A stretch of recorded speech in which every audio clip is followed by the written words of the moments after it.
రాజరాజేశ్వర స్వామి దేవస్థానంలో విస్తరణ పనులు చేపట్టిన నేపథ్యంలో హక్కుల టెండర్ల రద్దుకు ఆదేశాలు జారీ అయ్యాయని తెలుస్తోంది.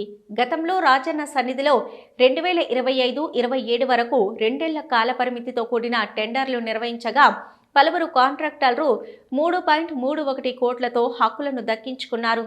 అయితే ప్రధాన ఆలయమైన రాజరాజేశ్వర స్వామి దేవస్థానంలో అభివృద్ధి పనులు చేపట్టిన సందర్భంగా కాంట్రాక్టు రద్దు చేసుకునే అవకాశాన్ని అప్పటి అధికారులు కల్పించారు. దీంతో ధర్మగుండము, ఫాస్ట్ ఫుడ్ సెంటర్, కొబ్బరి ముక్కల సేకరణ, బెల్లము, పూజా సామాగ్రి విక్రయము, అట్టిపండ్లు, పచ్చిగడ్డి విక్రయాలు తదితర పాత హక్కుదారులందరూ కలిసి తమకు ఆదాయం రాక తీవ్రంగా నష్టం వాటిల్లుతుందని వెంటనే పాత టెండర్లు రద్దు చేయాలని కోరుతూ ఈవోకు దరఖాస్తు పెట్టుకున్నారు. ఈ మేరకు ఆలయ అధికారులు దేవాదాయ శాఖ ఆమోదం కోసం పంపగా కొత్త టెండర్ల నిర్వహణకు ఆదేశాలొచ్చాయి. దీంతో ఆలయ కార్యనిర్వహణాధికారి కార్యాలయంలో బహిరంగ వేలంతో పాటు ఈ టెండరు షీల్డ్ టెండర్లను కోరుతూ కాంట్రాక్టర్ల నుంచి ఈ నెల 30 లోపు దరఖాస్తులు చేసుకోవాలని ఆహ్వానించారు.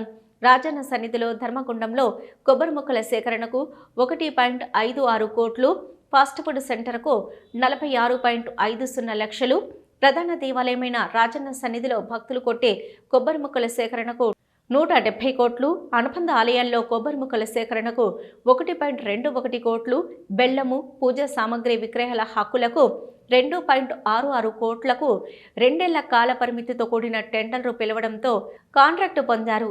ఈ టెండర్ ప్రకారం జనవరి 2026 వరకు ఏడాది కాలపరిమితి కానుంది.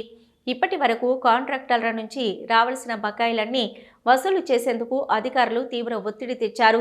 అయితే మధ్యలోనే రాజన్న ఆలయంలో విస్తరణ పనులు చేపట్టిన సందర్భంగా తమకు నష్టం వాటిల్లుతుందని కాంట్రాక్టర్లు మొరపెట్టుకోవడంతో పాత టెండర్ల రద్దుకు సిఫారసు చేశారు. దీంతో నూతనంగా భీమేశ్వర ఆలయం, అనుబంధ ఆలయాలు, ప్రచార రథం వద్ద కొబ్బరి ముక్కలు సాగు చేయుటకు, కోడెమొక్కులు చెల్లించే భక్తులకు పత్రి విక్రయించడానికి, లాకర్స్ నిర్వహణ, బెల్లము, పూజా సామాగ్రి విక్రయించుటకు, ఫాస్ట్ ఫుడ్ సెంటర్కు హక్కులు పొందేందుకు ఏడాది కాల పరిమితితో కూడిన టెండర్లను నూతనంగా పిలుస్తూ ఉత్తర్వులు జారీ చేశారు. ఇవే కాకుండా సాంస్కృతిక కళాశాలలోని జాతర గ్రౌండ్లోని దుకాణాలు, టీలలను దక్కించుకోవడానికి 2 ఏళ్ల కాల పరిమితితో కూడిన టెండర్లను ఆహ్వానించారు.